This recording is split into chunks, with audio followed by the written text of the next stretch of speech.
Slaves as well, blacks under systematic oppression. Now, could laugh, they could sing gospel songs in their camps, they could play games, they could.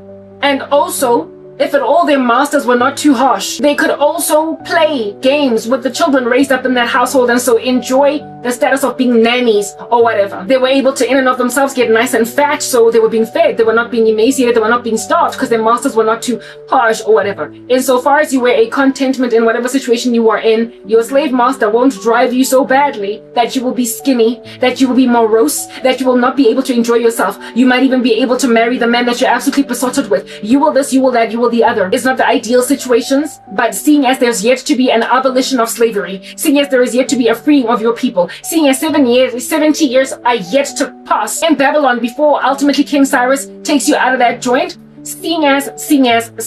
Listen, make the best of your situation. May the Lord bless you and keep you. Make his face shine upon you. Be gracious. Yeah. Papa, let that be a thing. God knows how to bless in good times and in bad. The Lord knows how to exalt in sorrow and in lostness. God knows how to make the best out of your situation insofar as you will wear contentment. You will be able to laugh with a radiating smile, beaming, lighting up the entire room, entirely as a prisoner, comprehensively as a slave. Out here being treated as a second-grade citizen, you are supposed to have a better life than that. You are supposed to get better things than those, and yet you don't have them. So listen, life is gonna give you lemons. You don't gotta suck them unless you make lemonade. You don't have to suck those lemons. You can make lemonade. If life gives you lemons, make lemonade. The Lord is all about all that lemonade business. And if at all you don't want to make lemonade, you will grumble, you will moan, you will groan. And if at all you grumble, moan, and groan, you will go to Egypt, even though God tells you to stay in Jerusalem. If you moan and groan, you will rebel as a slave in Babylon and so get killed by Nebuchadnezzar. If you moan and you groan, you will be a very uncomfortable prisoner that feels entitled to your freedom when it is not coming. And so you will never win favor with the prison warden. And so he will not give you fattened portions of some edible when it comes, just out of mere favor for you. God's principles heal you when you are in a most deep sorrow. And that's what I have done with my lemons. I have not sucked them sour. I have added sugar eningi engata tsukiri. Why? Because it's available right next to the sirlamun bang filet tsukiri. So I'ma go and make lemonade. Yeah, I've been blessed with ministry. I have been blessed with somewhat of a semblance of a life, even though I ain't got no life. And while I might be in a lot of deep sorrow many days, I also have joy that, listen, transcends understanding. My anxiety is curbed by the recognition of the love of God all up in my grill. I pray, I supplicate, I rejoice in breakthroughs. I might get afflicted by a headache because of demonic attack, and I rejoice so much when this headache goes away without me taking any medication for it, because I realize it was a spirit. And so I see spiritual war, I see conquering, I see myself removing imps, I see myself removing entities, I see myself warding off stenches of demonic entities by simply writing out prayer for 2 hours. And then after 2 hours, it's like it's not a headache anymore. I then like schmack on some I bust a cap in its knee, cause look, now I don't have a headache, even though just 2 hours ago I had one that was pounding so bad I thought I couldn't even walk straight, right? Yeah, today I was just followed by just a deep sense of foreboding, and my whole body was just so heavy with entities. Like, not entities, I don't have demons inside me, but I was oppressed by demonic attack, witchcraft. And I was so heavy, it was so heavy that I was frustrated by not being able to record earlier, because when I record during the day and the sun is out and everything, my phone overheats and then stops recording. Like right now, my phone was overheating because there were so many applications open at the same time, but right now that's not going on anymore. I couldn't record. And so I found myself exorbitantly frustrated by the fact that I know it's a demonic attack, and there's only one way that I conquer demonic attack, not only prayer, but it's a combination of the work that I do and self-comfort by watching my content. And if at all it's time for me to record new content and I have to wait until 8 p.m. or 7 p.m. at night after the sun has set so the room can cool down so I can record, I feel frustrated by the hours that are progressing, because I am aware that I've been given lemons and I've been given sugar with water to make lemonade, but I can't yet make my lemonade. And so in that season, my whole body is heavy, but I know what is going to cure me.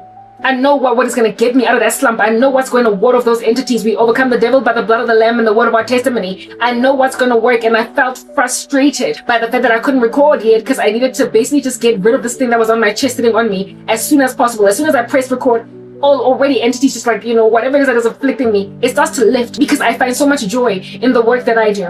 Do you understand what I'm saying? Yeah, I found that frustrating. So as a result of the frustration, what then did I do? I went on Temu and I researched fans. What do they call this? Coolers, like air conditioners that are portable, that can cool down a room. To basically enable me, I went on Temu to research air conditioners that can cool down a room.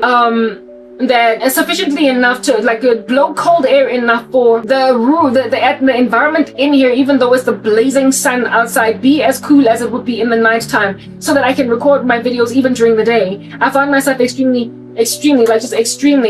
frustrated. Like this here fan that was on, but now the USB cord has been unplugged. Yeah, I wanted something like this, Mara. This one is not big enough, it's not strong enough, it's not huge enough to basically make a dent. There was one that we had some years ago. I sold it because my life was hard when I was still staying by myself, that could not only heat a room that was really cold, but that was really cold, but it could also essentially function as a really high-end air conditioner, but it was portable, and you plugged it in the wall and voila, it just made it so nice and cool. So I knew that it was possible to purchase an air conditioner of this nature, but it didn't come cheap. It was a gift from my sister to my mom and then handed down to me. So when I went to Macro to go and buy this one, I was expecting to buy a similar thing, but then this here sent me back like 350 rands at Macro. And when I finally was able to use it, I was disappointed that the air in the climate of very hot, stuffy, almost like a sauna room was not, like the conditioning power of it was not strong enough. So I needed something bigger. And thanks to Temu, you can now buy some very high-end, top-functioning things that would set you back a cool 1,500 or cool 2,000 rands at Macro. You can buy them for like 350 bucks on Temu. Like, Papa, it's a thing. Temu is just this like wonderful gem. So what did I do today?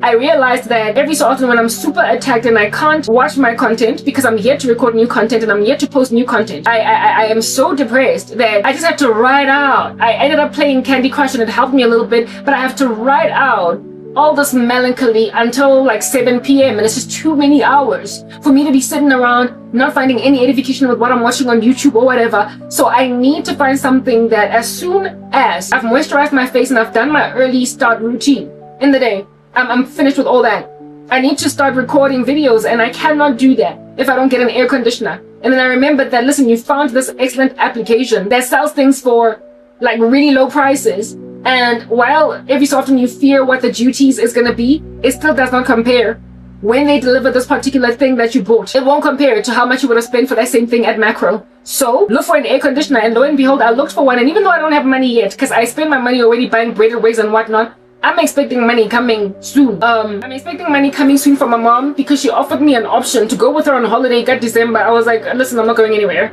Versus her giving me a whole chunk of money. So you're gonna spend Christmas by yourself. Listen, I've been doing that for years, so nothing new.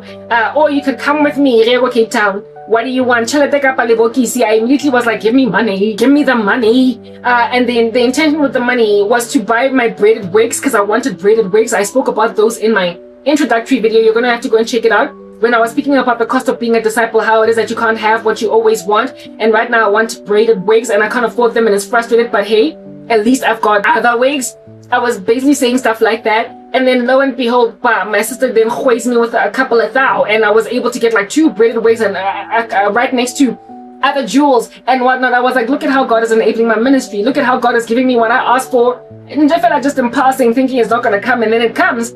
So I was expecting to buy my braided wigs Scott December, or like at the end of November, when my mother gives me the money that she's gonna give me in next year, because I don't want to go on holiday and ride with somebody that I want my own life, I want my own husband, I want my own children, I want to go on holiday with my kids, I don't want to go on holiday with you, like I want a life, like yeah. So I would much rather sit here and do the work of the Lord and focus on the things of the Lord, rather than go on holiday in an ecosystem that's just gonna waste my time, because I'm going to be grieved all the time, because the words of Christ are in my heart, they're in my stomach, and if I don't speak as soon as he gives them to me, I feel frustrated and I feel sad and forlorn, and I also can't stand that everybody's paying my way and everything. So I just need to be in a space where I feel safe. So no, I'm not going anywhere. I don't visit, I don't go.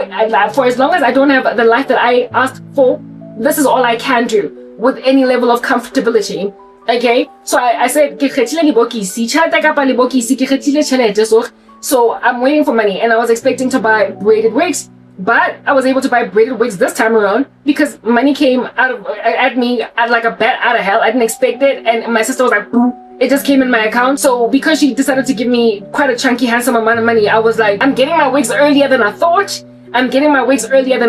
So now that the money that is coming in a few weeks from today is not going to go towards braided wigs, maybe one or two, but it's not going to entirely go towards braided wigs, I'm going to buy an air conditioner. I am going to get an air conditioner that is going to from Temu. I'm going to get an air conditioner that's going to make it possible for me to record my content during the day, in the heat of day, with this room being entirely cooled down. And if that air conditioner can be similar to the one that I used to have back in the day, then perfect. So I went into Temu today and I researched that, and I found quite a few that I already put in my cart, just to be able to go back to them when I'm finally able to, I guess, check them out of the cart and buy them. Yeah, I just put them in the cart. I put them in the cart so that next time I am beleaguered by a depth of sorrow in the heat of day and I have to wait 4-5 hours before I can basically start to alleviate my sorrow. Next time I have to face that, I won't have to face it, because now I'm gonna have an air conditioner. Long story short, I saw the lemons, but then I also realized that there was the lemonade of Temu, and so I have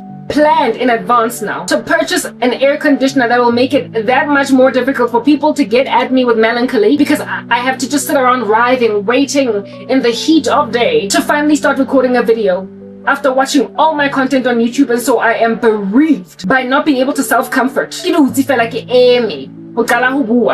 I won't have to do that as soon as my air conditioner gets here. That is what it means when the Lord says, Babylon, build, give your children in marriage, marry, have children, great grandchildren, have children so that your children can have children, and so that your children can have children. Plant vineyards, because this here is what God has done in your life. He has judged you, and as a people having judged you, you're now in Babylon. You can either suck on the lemons and be all bitter that you're a slave when you were used to being free, or you can make like Joseph and offer your best services to Potiphar. And then when that goes awry, offer your best services to the prison warden, so you can have days in prison where you're smiling, playing basketball, playing cards, eating dessert in prison enough to get fat, working out if you want to. If at all you want to, as a slave in Potiphar's household, be the most regarded slave. Give your all to your slave master, that you might essentially have administrative powers, and so get a sense or a feel of what it used to be like back in the day when you were employed in an important capacity in corporate South Africa.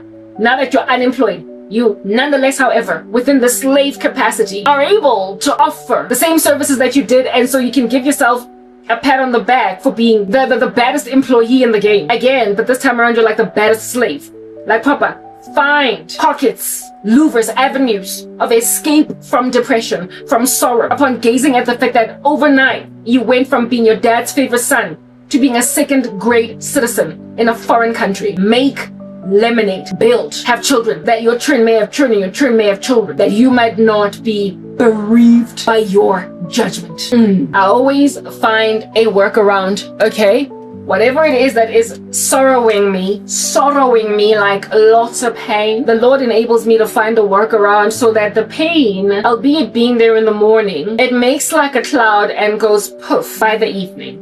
I conquer. So what I went through today, I have understanding in my brain that I'm not going to keep enduring it. I even said that to the Lord during the day today. I was like, I can't carry on like this. I need to find a solution. I need to find a workaround. I need to find a workaround after I watch all my content, when I'm busy uploading new content, and when I am due to record a new video and yet can't because it's hot in the day. I need to find a workaround that, because it gives me no encouragement to watch anything online, because everybody online, when your life sucks, looks like they're too happy for what you're going through. You struggle to find comfort. Today I was listening to a sermon on being joyful and full of praise in the middle of storms by Tim Delena from Times Square Church. While there was nothing wrong with his sermon, I found it patronizing because I could not find joy in the storm, because I was in a season of just severe spiritual attack, and I was so melancholic and therefore full of grumbling. I knew that there was a solution to overcome my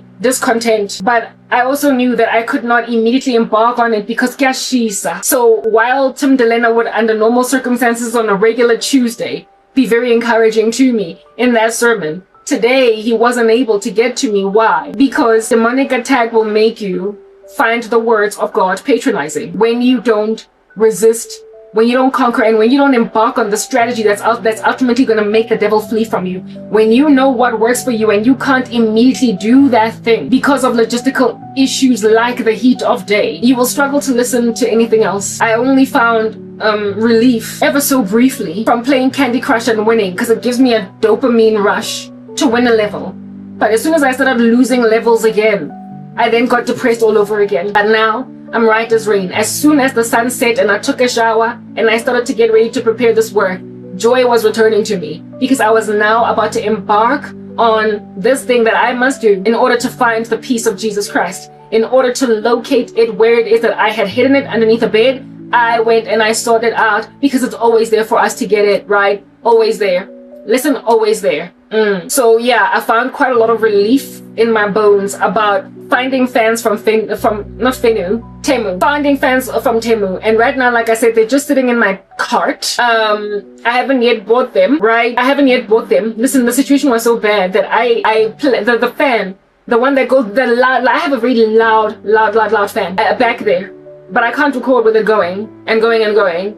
I tried to record using that fan and using with that fan going and using the denoise feature in my video editor. And while it did remove the sound of the fan, every so often it also removed some of my own words, because there was just so much sound to remove that it removed the parts where I was speaking very softly. And I was just like, I can't, this thing is going to mess with the quality of my video. I can't have that fan going while I am talking over here, because it might just mess with the whole video.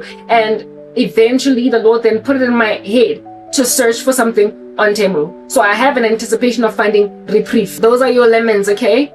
Those are your lemonades. Those are your sugars and your lemons and your waters. And it is your prerogative to find out why God gave you lemons, sugar, and water. You must know that you must squeeze the lemons, put them in water, and then add sugar. You have to figure out that you must make those ingredients. And if you don't, it is called you are not working out your own salvation with fear and trembling. You are grumbling, you are groaning, you are mumbling, and you are not finding the louvre of escape out of temptation that God has awarded you. He gave you lemons, but he also gave you water and sugar. Figure it out. Work out your own salvation with fear and trembling. Because grumbling and groaning and complaining against God and being all suicidal and deciding to kill yourself anyway, or deciding to go and fornicate, or deciding to settle, or deciding to do strange things, God is going to tell you you are without excuse, because all the other people that I gave lemons, sugar, and water that are now in my rest figured that they must mix them together and then make lemonade. I gave them everything they need in order to live a life in godliness.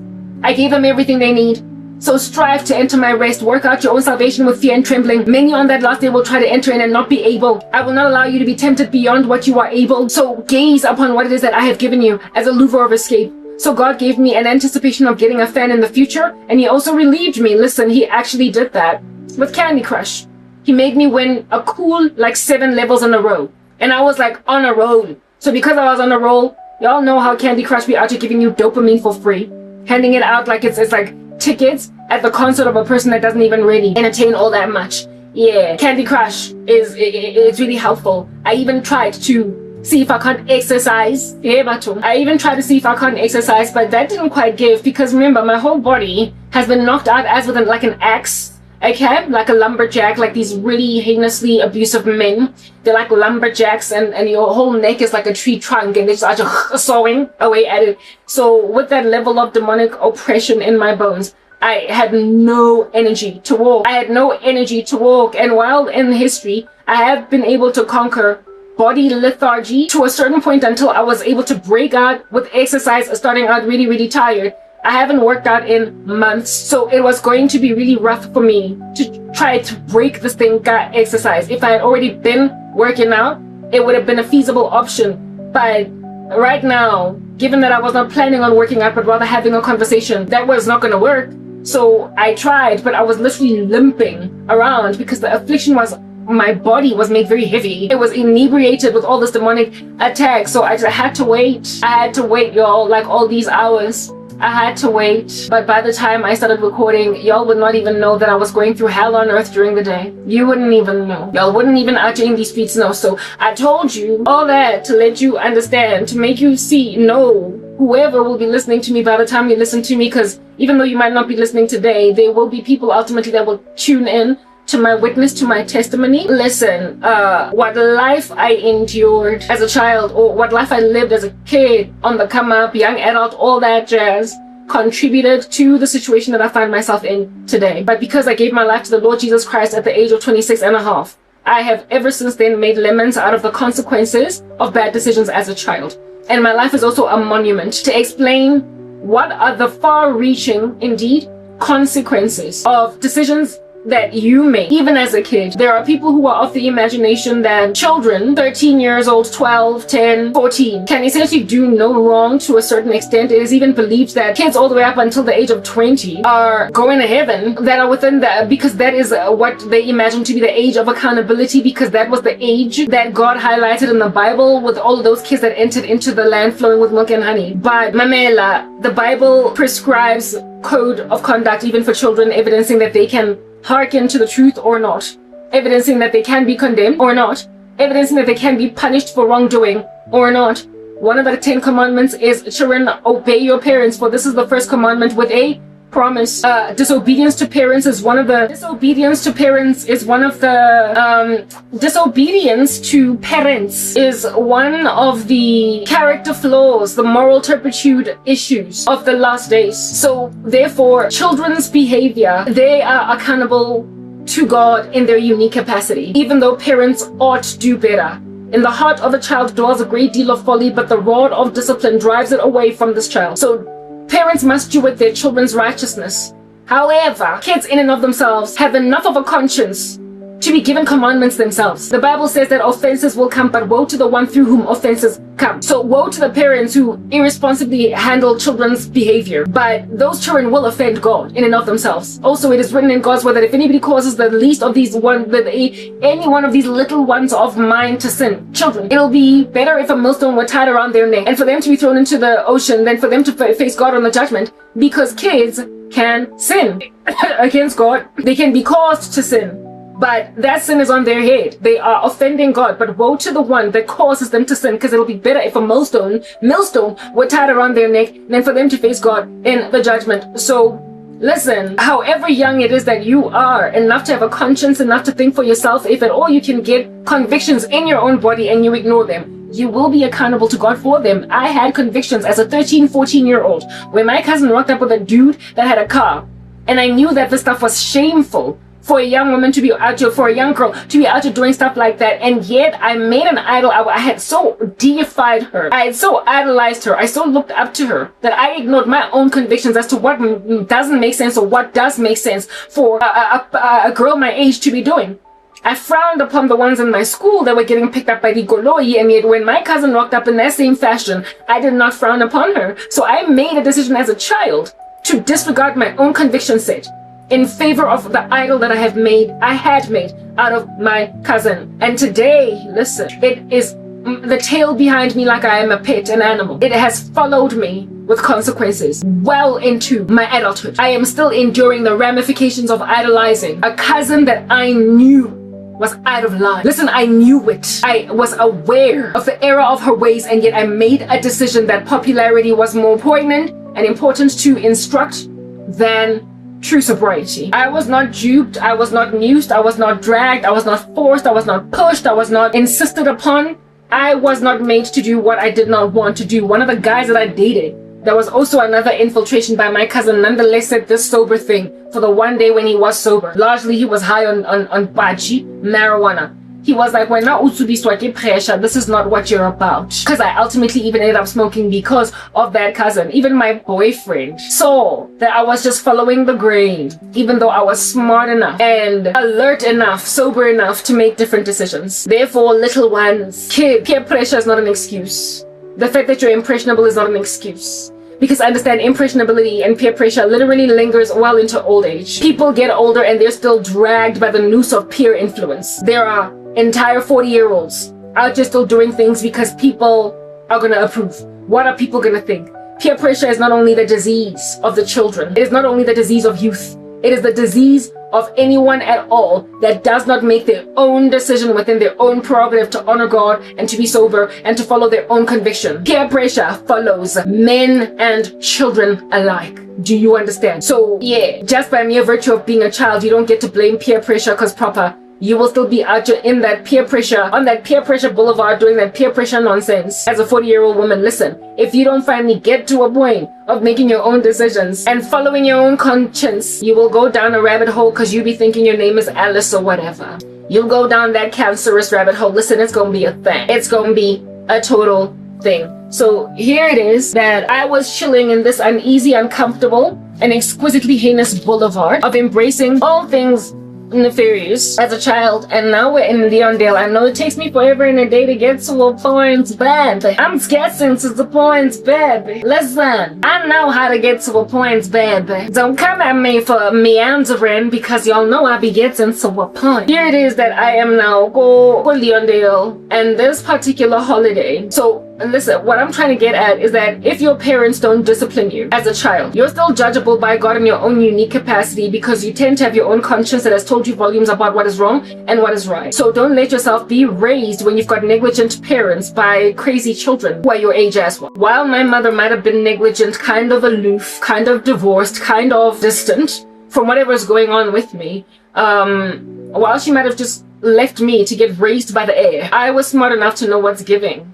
in my bones. And so given that I already kind of figured that my cousin was a little awry, I still continued to follow her around. And now I was in grade 10 and yet again following her around. And I should have made a decision already in grade 8 when she was rocking out, when she rocked up in a car with a boyfriend. I should have at that stage made my own conscious decision that I don't want to do this. Like, I love her, she's my cousin. If she visits me, I'm cool. If I visit her, I'm cool, but I'm not doing what she's doing. Like, I'll hang out with her because I love her, but I'm not doing what she's doing.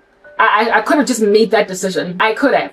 Or I could have just distanced myself. There were a plethora of options at my disposal. So you can understand the difference in friends that I amassed for myself versus the ones that my cousin put in my life. When I did break my virginity, I lied. Just like my cousin. Like proper, like mother, like daughter, like father, like son, like cousin, like cousin. I lied to my friends, because most of them were still virgins. Pretty much, yeah, most of them were still virgins. It was me and one of my other friends, and I'm pretty sure that this one too was also lying. What do you call this? We're not virgins. Well, everybody else was a virgin. I'm pretty sure of it. Everyone else was not out here messing with guys. So out of my crew of friends, out of my 7 crew of friends, 3 of us were fornicating, lying to everyone that we were fornicating. And 2 of them dated guys from the school and they were fornicating with them, and it was just so easy to disprove or debunk their fornication. But nonetheless, they wanted to keep it a secret, so it is, we let it be. But I was able to hide it because of the fact that I never dated anyone in my school, and so never fornicated with anyone in my school. And so therefore no one could ever rock up. No boy could ever be like, oh, I'm hitting that. That could never happen. But 2 of my friends, Asha and Bona, they were debunkable very quickly, very easy. It was clear that they were having sex with their boyfriends. It was so obvious. It was just like crazy obvious. One of them, after matric dance, the matric dance after party, we went to this one friend's house, and she was locked in a bedroom with her boyfriend with whom she was in the same school. All of us were in the same high school.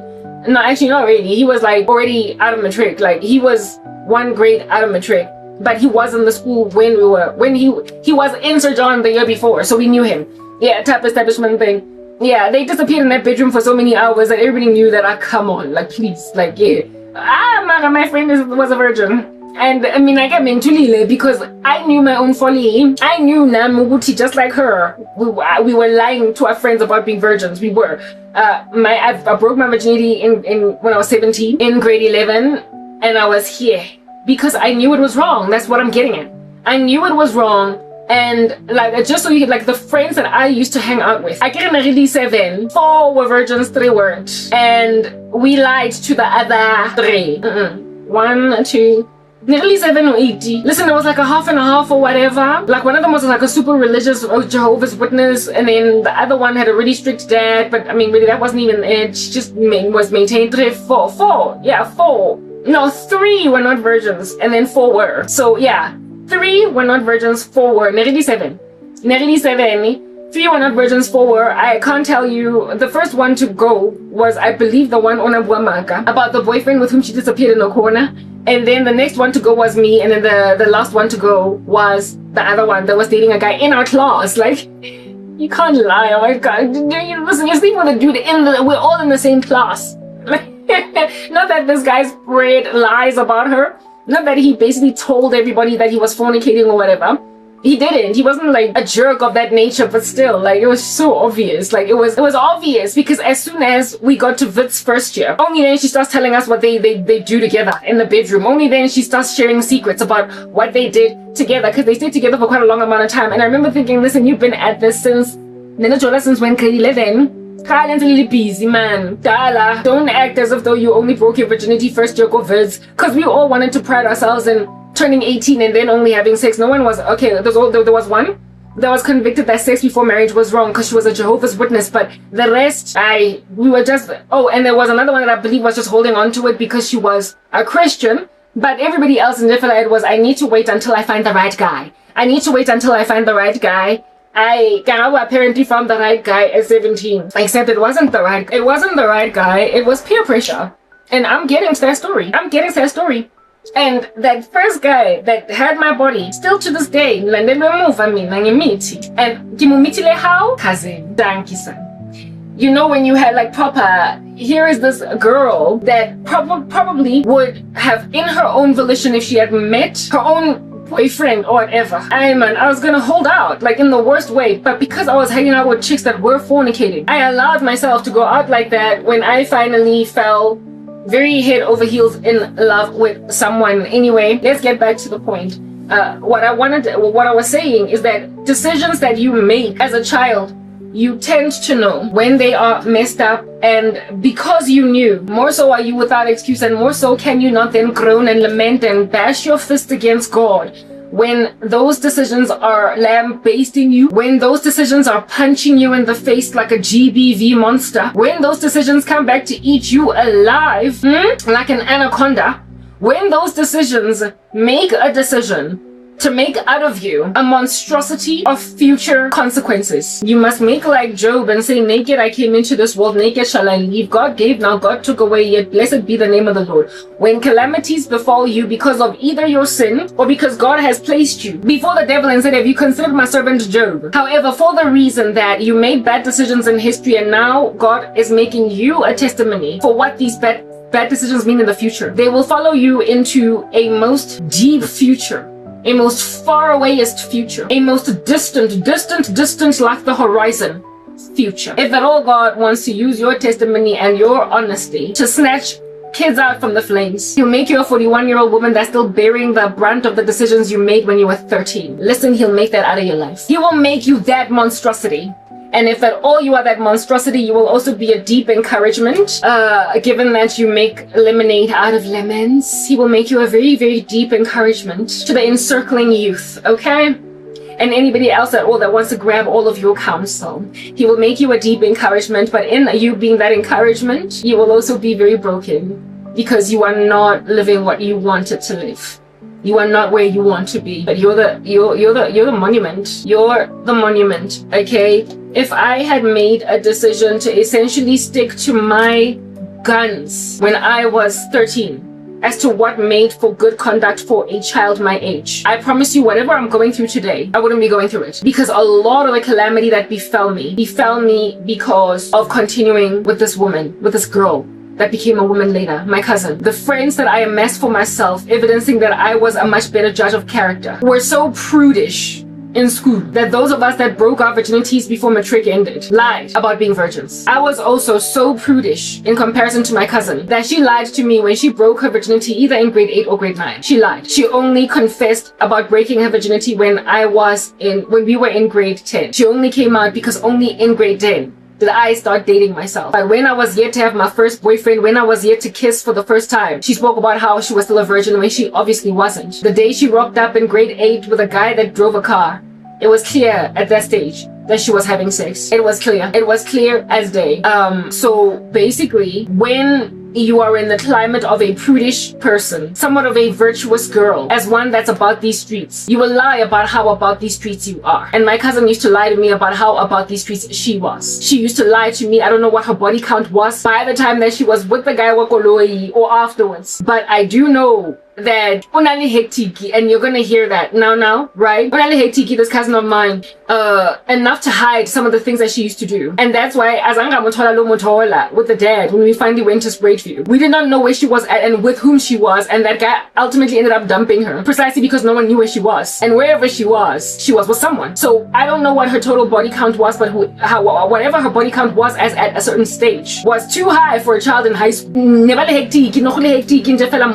Where my cousins used to hang out, and it happened that she used to like hanging out with older girls that were in higher grades that had been doing some crazy things. And her hiding her life from me was evidence of my character as a child. 2. Her hiding her life from me was evidence of my character and her perception of it. She viewed me as a goody two-shoes. She viewed me as too clean to come out with all her grime. And so she concealed some of the realities of what she was going through, even though we were very tight. We were very best friends. We were extremely close. And I would later on then follow after her footsteps. And as soon as I started doing some of the things that she was doing, the prudish friends that I had in high school, I hid my activity from them. Those women would only find out through my ministry that I wasn't a virgin all throughout high school, even though I claimed I was. They would only learn some of the things that I was out here doing because of my honesty now that I came to Christ. But I would have gone to the grave with it. I would have gone to the grave, or maybe as an older woman I would have been like, guys, I lied to you. I broke my virginity at 17. Remember this guy? Yeah, that's the one. That was my first. Yeah, maybe I would have told him later on as a woman, because the secrets you keep as a child stop being so taboo when you're all grown up now, right? Maybe I might have told them, but the first time that I came out of the closet with my secrets was in Christ, because it's written in God's word that confess your sins to one another so that you may be healed. So I rocked up and I spoke the truth about what went down, because what's the point of concealing my sins when they can heal others upon revealing them and how God has healed me, right? From all of that insanity. Very well. So here it is that I was hiding now my lifestyle in front of friends with whom I was attending school. My girls that I made for myself. They were better girls. They were better women. They were better children to their parents. They were, I said that all children are barbarians, but some barbarians are more equal than others. Yeah, my friends were barbarians because every so often they upset their parents, but they were always home on time.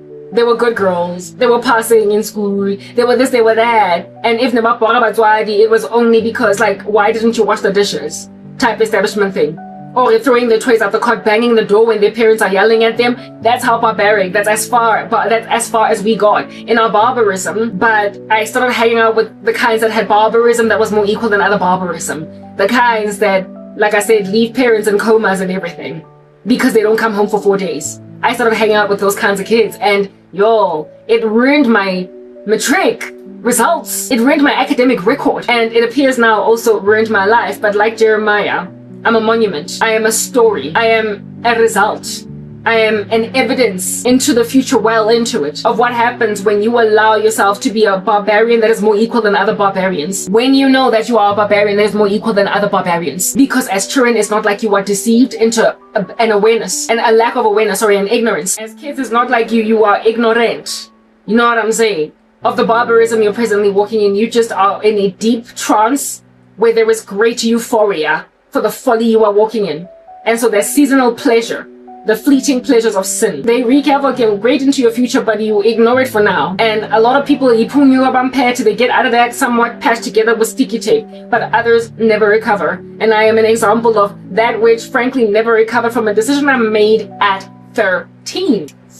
A decision I made at 13. I never recovered from it. To make an idol out of somebody that was frankly unacceptable, because all this time I wagged my head at all these crazy girls getting picked up by guys in cars. But my cousin was there with a guy in a car, and she became my god. She can do nothing wrong. I pedestaled her. Very well. So now we're in Leondale, and all these convictions are still in me. They're still hanging 10 like a homie. But I'm still carrying on as normal. It's still business as usual. Karabo is still doing the same exact thing that she's been doing in these streets all these years. I'm hanging out with people that are not in my level, they're not in my league, and they're even lying about being virgins. I would come to learn that they're not. But I'm a virgin, and I'm an academic, and I'm loved by teachers, and I'm, listen, most likely to become head girl or deputy head girl in my school. And I'm hanging out with people that be out here feeling an easy grade like grade 8. Leondale. It changed my life forever. It changed my life forever. Do you understand? We go there, we hang 10 like homies, and the next day, the very next day, gone are the days of Ukzula and during the school holidays. Gone are the days of Ukzula, guys. Like up to that date, every time I visited my cousin, when we Zola the Kasi, we were Zola ring to go and what you might call this thing, Hana we were hustling the coin. Listen, at that stage, Leondale, Messi Zula, before that day, when we met, Nere Zula, to see the Kasi, innocent children's stuff. It was innocent children's stuff. There were never any boys. Nere Zula, some friend from down the road and then came back. Got a little snowfish and then came back. Nere Zula to just hang out with other children in some funny weird place and then come back. Or we would stay in Lini the whole day and then Rezola go spa or I got the chocolate and then come back. This time around Lugzula was to some boys' houses and I mean like, yeah, I am a girl. And remember her boyfriend already when I was 15, the one that she was with when I was 14 and 15, when he saw me 1 year later, was like, whoa, you've grown. So now I'm even more grown. A year down the line, we go on holiday, go Leondale, and the very next day, first of all, the night before, her cousin, my friend, was out here talking about, let's give the guy a name, Spiwe. She was out here talking about Spiwe. She's like, yo, I love Spiwe. Yo, I'm so in love with Spiwe's lips. He's got such juicy lips. I can't wait to see Spiwe. Yo, Spiwe he drives me up the wall. Yeah, listen, I'm used to this kind of conversation, where it is that you be having a crush on a guy where he drives you up the wall. My girls and I in school every so often spoke about guys like that. I mean, I didn't really have a Spiwe at that stage in my particular life. I didn't have anybody that I was passing over, but I had a friend that was always talking about, oh, my boyfriend George, oh, my boy, oh, this, oh, that, and he drives me up the wall. So I knew these conversations. It's not like I was new to them or whatever. Yeah, no, Mara, the level of detail all up in this Spiwe talk, like, yo, okay, so this chick is out just speaking about Spiwe, on something was Spiwe this, Spiwe's lips that, Spiwe that. And I'm like, yo, I come on as Spiwe go son. We'll see Spiwe. Yeah, we'll see, because I knew that we were gonna go and see Spiwe the next day. Like, not just Spiwe, but Abo's Spiwe, his scheme, Sabo's Spiwe. And then, let's say, my cousin's boyfriend that I had already heard about, right? Let's say his name was, Jabu. And then she was like, yeah, I'm also gonna be seeing Jabu tomorrow. I'm gonna be seeing Jabu. So listen, we're gonna be hanging out with a crew of boys. And I'm the only one there that's single, that doesn't have a Spiwe or a Jabu. And I'm just giggling, Spiwe can kiss, Jabu can this and that. And listen, I am not only a virgin, but I've never kissed before at this particular juncture. So the next day, I get most punching was Spiwe. And then the next morning, parents go to work. Goodbye, mama. Now it's school holidays. Abantwana abancane bazorava zalitrata zekasi. After koropaying the kitchen and washing some dishes, Yara para di Levi jeans arona, little Puma sneakers, out here like trapping the streets of some kasi. Leondale, I've never been to the east of Johannesburg. It's a wonder. Angazi mina umuntu that's ever lived in these. I've never been this side of town. And I've always underestimated any other place other than Johannesburg. So I was like, insofar as I'm with my cousin, I'll be happy. All holiday long. This time this time we zulad to the house of Spiwe. We went to a couple of Spiwe, dog, yo. And I told y'all that I was so shy as a child. I was very shy. I was always scared of people. Like, I was just very I was shy. Yeah, so my cousin was Papa. My cousin, what name did I give her? I said Homo's right. Homo's was Papa. And then this other girl, what did I give her a name? Patricia. I said she was Patricia, right? Yeah, Patricia wa Papa. Comment wa Papa, Patricia wa Papa. Hey, these two by Papa. La bantu ba here. Yeah, but and then hey, yo guys, hey, but I think my shyness might helped because then maybe I would have done a lot more dangerous things, right? Yeah. Okay, so we travel across the streets of Leondale. We go over a bridge, somewhere, and then we end up at another house in Leondale of Spiwe. I was like, this is bringing back so many memories. I'm getting so nostalgic just thinking. Spiwe. We get to Habos Spiwe. Hi guys, Batong. I've never seen so many guys. There were so many. There were so many. Yo, these guys, guys. And I get a school holiday. Won't go. Okay, so Spirit was in matric. Remember, we're in grade 10 now, right? Spirit was in matric. All those guys were either in matric or first year out of matric. They were all kids. They were all in school. So Bonke were on holiday. It was school holidays. And all of our parents were at work. So manje, when parents are at work, you're teenagers was easy. With kids, like with teenagers, like what? You know what was like? Remember Pina Elia Pharrell? Remember Pharrell's music video? I'ma take it back and take it, cause I love you. And then we try to if anything, I think that song was kind of like the whole thing at the time anyway.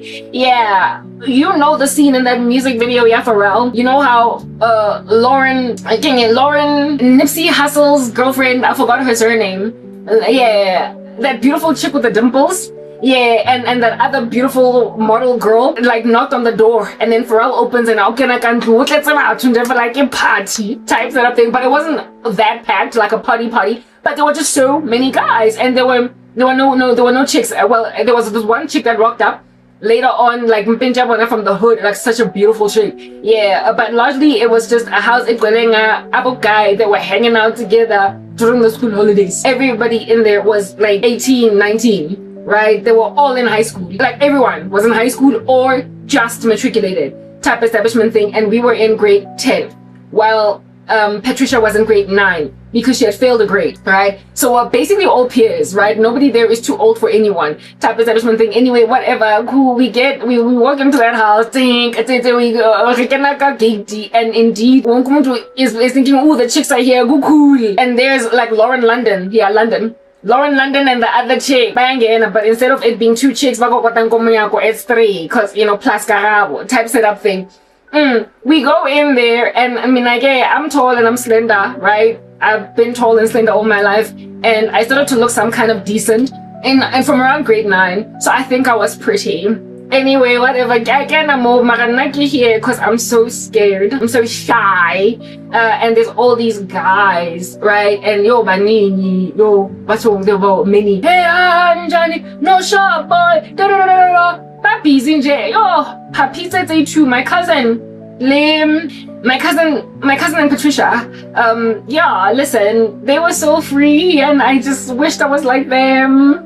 They were so free, and they were chatting with these guys. No, this is my cousin Karabo. Hi, Karabo, how are you? I'm Spiwe. Hi, I'm Jabu. Hi, I'm Susiso. Hi, I'm Temba. Hi, I'm this. Okay, nice to meet you. Nice to meet you. Nice to meet you. Nice to meet you. Nice to meet you. Nice to meet you. I meet all these guys, right? And at that stage, I'm not thinking anybody here is cute or whatever. I'm not out here eyeing anybody. I'm just overwhelmed. Like, listen, I'm overwhelmed. I'm shy. I'm like nervous and akibui. I'm shy. I'm nervous. Akibui. And I'm standing there, and everybody's introducing everybody. And okay, cool, very well, So y'all, I didn't even know. And then yeah, I ended up like just kind of like sitting on a couch, and it's Piwe's house. Like the couch is the Kohabos Piwe.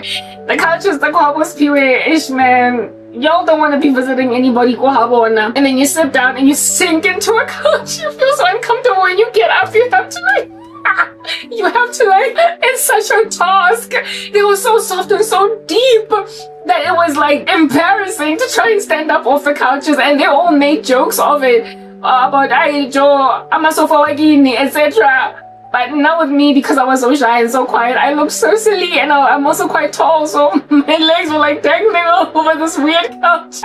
And when I stood up, my cousin laughed at me because it was so cushy. It's like you just disappeared in the couch.